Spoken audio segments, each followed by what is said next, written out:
सरकारी नौकरियां रही नहीं है और अगर कोई थोड़ा बहुत व्यापार कर रहा है तो व्यापार पर पहले ही जीएसटी लगाया गया था और अब किराए पर भी 18% जीएसटी सरकार ने लगाया है। इस पर सरकार ने खुद कॉन्फ्रेंस करके क्लेरिफिकेशन दी है कि इनको नहीं देना है, इनको देना है और इस तरीके की बातें सरकार ने की है। मतलब एक तरह से अपने पॉइंट को जस्टिफाई करने की कोशिश सरकार ने की है कि हमने ये जो लगाया है इससे पैनिक होने की जरूरत नहीं है, डरने की जरूरत नहीं है, ये ज्यादातर लोग इससे बाहर होंगे, सिर्फ कुछ लोगों को ही देना पड़ेगा। तो मुझे लगता है एक बार आपको ये देख लेना चाहिए कि ये जो 18% जीएसटी है जो किराए पर लगाया गया है वो किस किस को देना होगा, क्योंकि अगर आप देखें तो एक स्टूडेंट जो पढ़ने के लिए किसी दूसरे शहर में जाता है, तैयारी करने के लिए किसी दूसरे शहर में जाता है, वो भी किराए पर रहता है। कोई भी नौकरी करने दूसरे शहर में जाता है, वो भी किराए पर रहता है। क्या उन सब पर भी जीएसटी लगेगा या फिर सरकार कुछ और कहना चाह रही है, वो कुछ और निकाल कर आई है? इतना जरूर है कि सरकार ने एक और एडिशनल टैक्स लगा दिया है। फायदा इसमें यह है कि सरकार का जीएसटी कलेक्शन अगले साल फिर से रिकॉर्ड तोड़ देगा, जैसे इस बार रिकॉर्ड तोड़ा है। एक बार देख लेते हैं।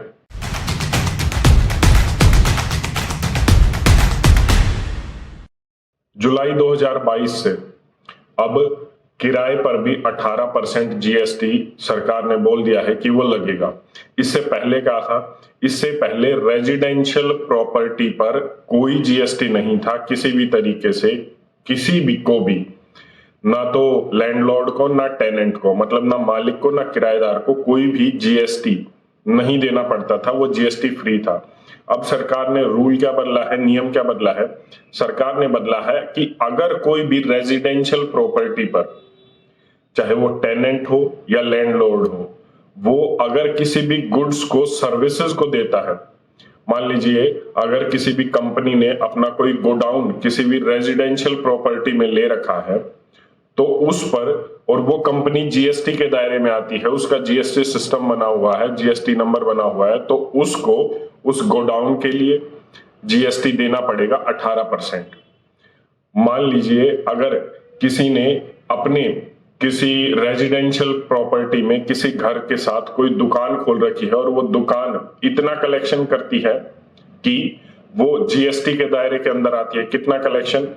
20 लाख का कलेक्शन अगर वो करती है, 20 लाख का, तो उससे पर 18% जीएसटी लगेगा। नॉर्थ ईस्ट के स्टेट के लिए 10% है।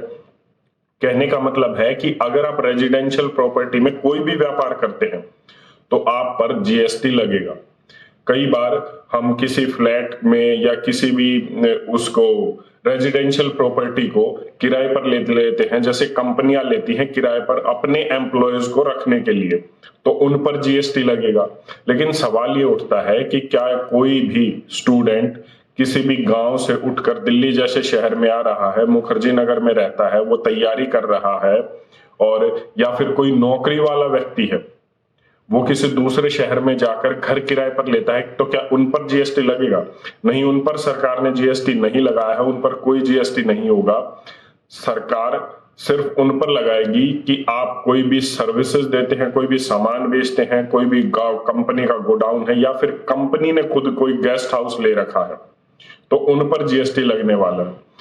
लेकिन यहां पर बात ये आती है कि हर चीज में जब जीएसटी, अब जैसे पीछे हमने देखा कि सरकार ये कह रही थी कि पैकेज्ड फूड में, मतलब जो दूध, घी, पनीर महंगा हुआ है वो खुला नहीं, पैकेज्ड महंगा हुआ है, तो आपने देखा होगा कि सरकार ने जीएसटी 5% लगाया। उसके बाद जो कंपनियों ने रेट है वो 15% बढ़ा दिए।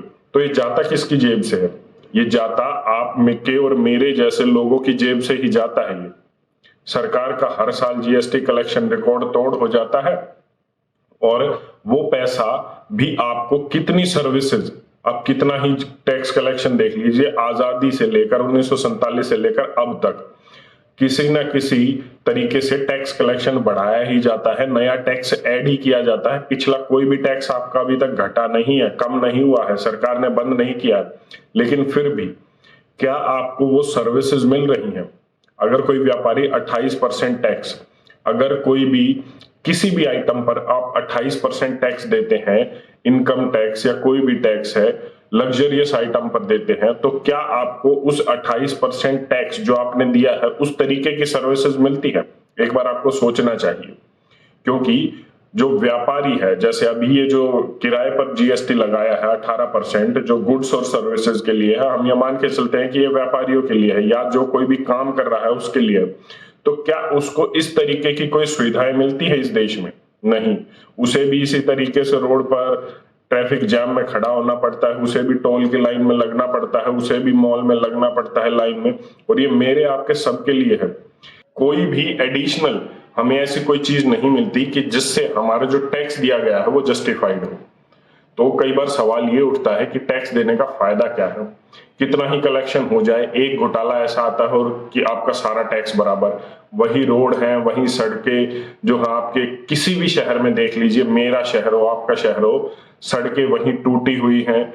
किसी भी तरीके से कहीं पर भी आप सरकारी ऑफिस में चले जाइए, वही हाल है।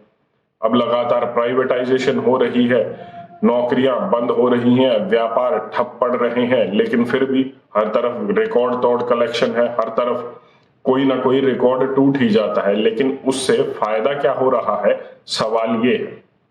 आप इस पर अपनी क्या राय रखते हैं, एक बार कमेंट करके जरूर बताएं। धन्यवाद। जय हिंद।